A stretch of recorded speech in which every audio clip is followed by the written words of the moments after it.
Back to my channel. Friends, पिछले video में हमने पढ़ा था प्रेजेंट फ्यूचर कंटिन्यूअस टेंस। आज हम पढ़ेंगे future perfect tense. Future perfect tense की पहचान होती है चुका होगा, चुकी होगी, चुके होंगे, चुका होगा, या होगा, आया होगा, गया होगा। इस तरह से ये सेंटेंस समाप्त होते हैं। तो जो हमारा फ्यूचर इंडेफिनिट टेंस एक फ्यूचर परफेक्ट टेंस है। फ्यूचर का मतलब भविष्य होता है और परफेक्ट का मतलब होता है जो काम अभी अभी समाप्त हो चुका है। तो फ्यूचर परफेक्ट टेंस में उस वाक्यों की बात होती है जिससे हमें यह पता चलता है कि आने वाले समय में जो काम समाप्त हो चुका उसके बारे में हम बात करते हैं। और इसकी जो आइडेंटिटी होती है, पहचान होती है, वो होती है हिंदी के वाक्य जो होते हैं वो समाप्त होते हैं चुका होगा, चुकी होगी, चुके होंगे, चुका होगा, या होगा आदि शब्द आते हैं। जैसे कोई भी हिंदी वाक्य जब समाप्त होगा तो इसी पर समाप्त होते हैं। इसमें हमारा हेल्पिंग वर्ब जो लगता है वो लगता है will or shall have. Will have या शैल हैव का प्रयोग करते हैं। आई भी फर्स्ट पर्सन होता है, इसके साथ हमको लगाना है शैल हैव। तथा अदर सब्जेक्ट आई भी को छोड़कर कोई भी अगर अगला सब्जेक्ट आता है तो उसके साथ हमको लगाना है विल हैव। मेन वर्ब हमारा लगेगा वर्ब की थर्ड फॉर्म। किसका प्रयोग करेंगे? वर्ब की थर्ड फॉर्म का। तो अब हमारा पॉजिटिव रूल जो अफर्मेटिव रूल होता है वो रूल हमारा ये हो जाएगा। सबसे पहले हम लिखेंगे सब्जेक्ट, उसके बाद सब्जेक्ट के अनुसार हम विल या शैल लिखेंगे, उसके बाद लगाएंगे हम हैव। फिर वर्ब की थर्ड फॉर्म, उसके बाद ऑब्जेक्ट प्लस अदर वर्ड का प्रयोग करते हैं। जैसे ये सेंटेंस लिखा हुआ है, मोहन कल अपने गांव जा चुका होगा। तो जा चुका होगा किस पे समाप्त हुआ? चुका होगा पर समाप्त हुआ कि नहीं हुआ? तो जब जा चुका होगा पर समाप्त होगा तो इससे हमें ये पता चला कि ये फ्यूचर टेंस, फ्यूचर का परफेक्ट टेंस है। तो इसको जब हमको इंग्लिश बनानी है तो सबसे पहले हम इस रूल के हिसाब से चलेंगे। तो सबसे पहले हमको लिखना क्या होगा? सब्जेक्ट। तो सब्जेक्ट हमारा है इसमें मोहन, तो हमने क्या लिखा? मोहन। उसके बाद हम क्या लिखेंगे? मोहन हमारा आता है अदर सब्जेक्ट में, इसलिए मोहन के साथ हमको लगाना क्या है? विल। तो हमने क्या लगा दिया? विल। फिर क्या लिखेंगे हम? हैव। तो सबसे पहले हमने लिखा सब्जेक्ट, उसके बाद हमने लिखा विल हैव। उसके बाद हम क्या लिखेंगे? वर्ब की कौन सी फॉर्म? Third form. हमारी थर्ड फॉर्म क्या है? जाना। गो मीन्स जाना होता है, तो गो की थर्ड फॉर्म क्या हो जाएगी यहाँ पर? गॉन। तो हमने क्या लिख दिया? Gone. Mohan will have gone. कहाँ जा चुका होगा? अपने गांव। ऑब्जेक्ट हमारा है अपने गांव। गॉन टू, अपने के लिए हमने लगाया हिज, और गांव की हो गई हमारी इंग्लिश विलेज। कब जा चुका होगा? कल। आने वाला कल है तो इसलिए हम क्या लगाएंगे? टुमारो। TOMORROW।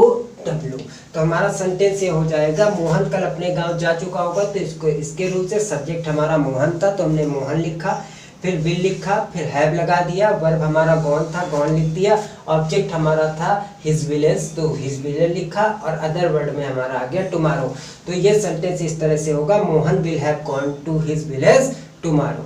इतना समझ में आ गया होगा। आगे अब हम आगे देखेंगे। इसमें दो तरह के वाक्य, एक तो हमने बताया जो एकदम सिंपल वाक्य था, जो चुका होगा, चुकी होगी, पर कुछ सेंटेंस ऐसे होते हैं जिसमें दो दो वाक्य होते हैं। जैसे एक सेंटेंस में दो वाक्य का प्रयोग होता है तो उसको हम कैसे करते हैं? जैसे इस तरह से बोला गया, मेरे घर आने से पहले वह जा चुका होगा।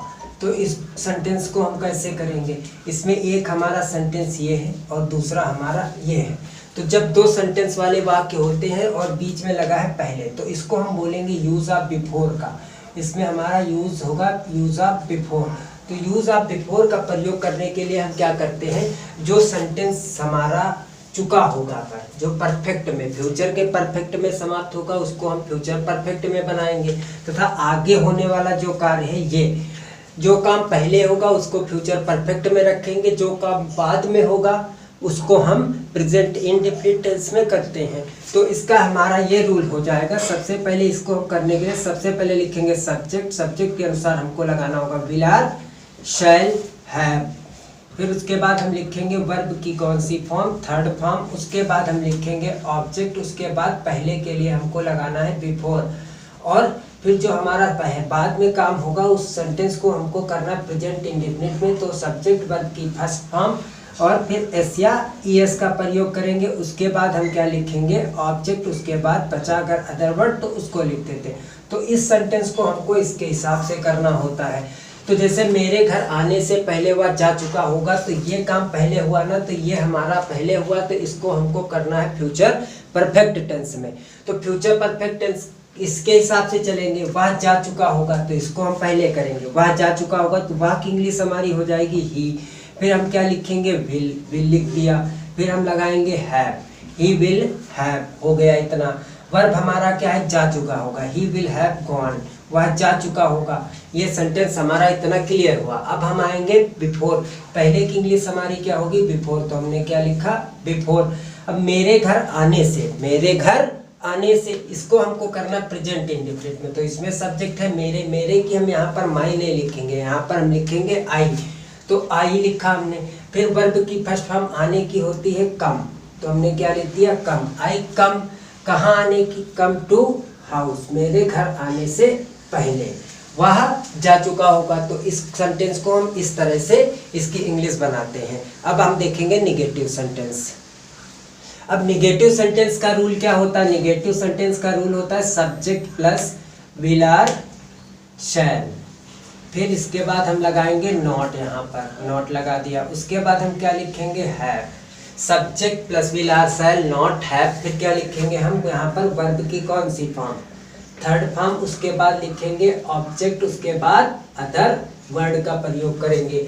तो अब इस सेंटेंस को जैसे इस रूल, अब निगेटिव सेंटेंस को हमको इस रूल से करना है, तो इस रूल से करेंगे कैसे, ध्यान से देखेंगे।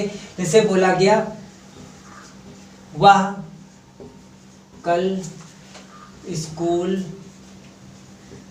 नहीं जा चुका होगा, वह कल स्कूल नहीं जा चुका, मतलब उस समय की बात हो रही है जब वो स्कूल नहीं जा चुका होगा। तो इसको हमको करना है, तो सबसे पहले हमने क्या लिखा, ही, फिर क्या लिखेंगे, विल, विल लिख दिया। अब फिर क्या लगाएंगे, उसके बाद नॉट, नॉट लगा दिया, फिर हम क्या लिखेंगे, हैव लिख दिया, ही विल नॉट हैव, उसके बाद हमारा वर्ब क्या है, जाना, तो क्या लिखेंगे, gone, he will not have gone to, कहाँ, school, he will not have gone to school.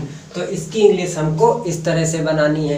फिर हम क्या करेंगे, अगला सेंटेंस देखेंगे, अगला एग्जांपल देखते हैं। जैसे बोला गया हम फुटबॉल नहीं खेल चुके होंगे, नहीं खेल चुके होंगे, हम फुटबॉल नहीं खेल चुके होंगे। इसको हम कैसे करेंगे, हमारा सब्जेक्ट है इसमें वी के साथ क्या लगता है, शैल, तो हम यहाँ पर क्या लगाएंगे, शैल, फिर लिखेंगे नॉट, उसके बाद लिखेंगे have, we shall not have played की, प्लेड क्या हो जाएगी, played, we shall not have played, क्या नहीं खेल चुकेंगे, फुटबॉल, तो हमने यहाँ पर क्या लिख दिया, फुटबॉल।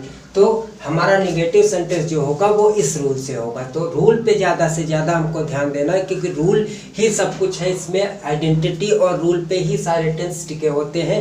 तो हमको इस रूल को भी लर्न करना है, इस रूल को हम लर्न करेंगे और इसके हिसाब से हम सेंटेंस को करते जाएंगे। अब हम देखेंगे इंट्रोगेटिव सेंटेंस। अब हम इंट्रोगेटिव फर्स्ट टाइप देखेंगे। इंट्रोगेटिव फर्स्ट टाइप वो होता है जिसमें कोई भी सेंटेंस से शुरुआत में क्या शब्द आता है, क्या जो होगा वो हिंदी वाक्य में सबसे पहले लिखा होता है। जब सबसे पहले होगा तो उसकी इंग्लिश हम व्हाट नहीं लिखते, उसकी जगह पर हम क्या लिखते हैं, उसकी जगह पर हम लिखेंगे उस टेंस का हेल्पिंग वर्ब, सब्जेक्ट से पहले उस टेंस का हेल्पिंग वर्ब हम सबसे पहले लिखेंगे। तो हमारा रूल क्या बनेगा, रूल हमारा ये हो जाएगा, सबसे पहले हमको लिखना होगा विल आर शैल, उसके बाद हम क्या लिखेंगे, लिखेंगे सब्जेक्ट, उसके बाद हम क्या लिखेंगे, have.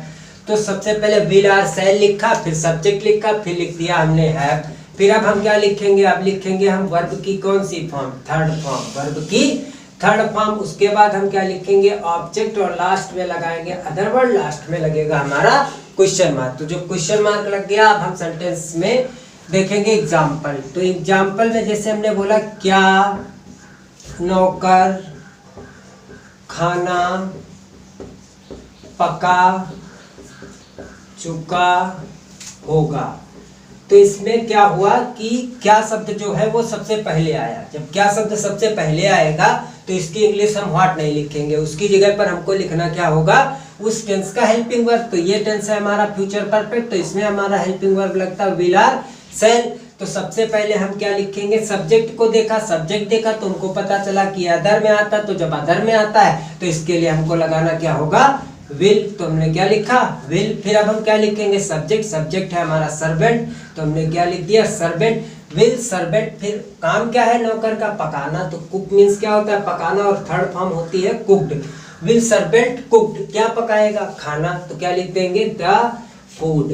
Will servant cooked the food. अब यहाँ पे एक गलती है, गलती ये है कि यहाँ पर सर्वेंट के बाद हमको क्या लगाना है, तो हम यहाँ पर विल सर्वेंट, फिर यहाँ पर हमने क्या लगाया, है। तो ये सेंटेंस हमारा इस तरह से बनेगा, will servant have cooked the food, और लास्ट में हम लगाएंगे क्वेश्चन मार्क। तो ये हमारा हो गया इंट्रोगेटिव फर्स्ट टाइप। एक एग्जांपल हम और देख लेते हैं, जैसे बोला गया, क्या वे तुम्हें बुला चुके होंगे, क्या वे तुम्हें बुला चुके होंगे। तो कैसे करेंगे हम बुलाने की, तो वे है, तो क्या पर हमने लिखा क्या, हेल्पिंग वर्ब हमारा विल लिखा, फिर क्या लिखेंगे, दे, फिर क्या लिखेंगे, हैव, विल दे हैव। बुलाने की क्या होती है, called, will they have called, किसको, you, will they have called you, और लास्ट में हम लगाएंगे क्वेश्चन मार्क। तो इससे हमारा इंट्रोगेटिव जो सेंटेंस है उसको हम इस हिसाब से करेंगे, will shall subject have verb की third form object plus other word. और कैसे, जब क्या शुरुआत में आता है तभी हम इसको इस तरह से करते हैं। अब हम देखेंगे second type. Interrogative WH type में क्या होता है, कोई भी क्वेश्चन वर्ड जैसे क्या, कब, कौन, कहाँ, कैसे, क्यों, ये सब कहाँ आते हैं, वाक्य के बीच में। तो जब ये वाक्य के बीच में आएंगे तो जब हम इनकी इंग्लिश बनाने लगते हैं तो क्या करते हैं, सबसे पहले हम इन्हीं वर्ड्स को निकाल कर सबसे पहले इन्हीं की इंग्लिश को लिखते हैं। उसके बाद सब्जेक्ट के अनुसार हेल्पिंग वर्ब लगाएंगे, फिर सब्जेक्ट हैव वर्ब की थर्ड फॉर्म ऑब्जेक्ट और प्लस अदर वर्ड का। तो सबसे पहले हमारा रूल में लिखा जाएगा क्वेश्चन वर्ड, उसके बाद हम क्या लिखेंगे, विल आर शैल, फिर लिखेंगे हम अपना सब्जेक्ट, फिर लिखेंगे क्या, हैव, उसके बाद हम लिखेंगे वर्ब की कौन सी फॉर्म, थर्ड फॉर्म, उसके बाद हमारा क्या आएगा, अदर वर्ड, और लास्ट में हम लगा देंगे क्वेश्चन ऑब्जेक्ट। यहाँ पर हम लिखेंगे ऑब्जेक्ट, उसके बाद हमारा आएगा अदर वर्ड, और लास्ट में लगेगा क्वेश्चन मार्क। जैसे बोला गया, एग्जाम्पल हमारा आ गया, वह तुम्हें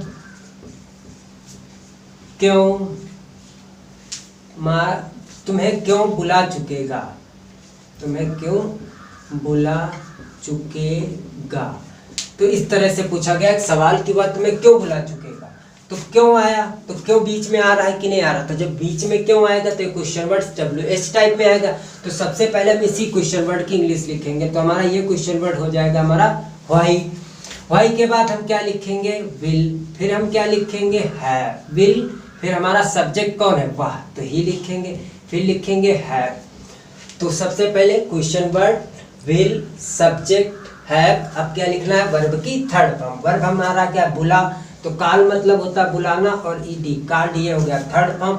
तो why will he have called, किसे, तुम्हें या आपको, तो यू, और लास्ट में लगा दिया हमने question mark, why will he have called you.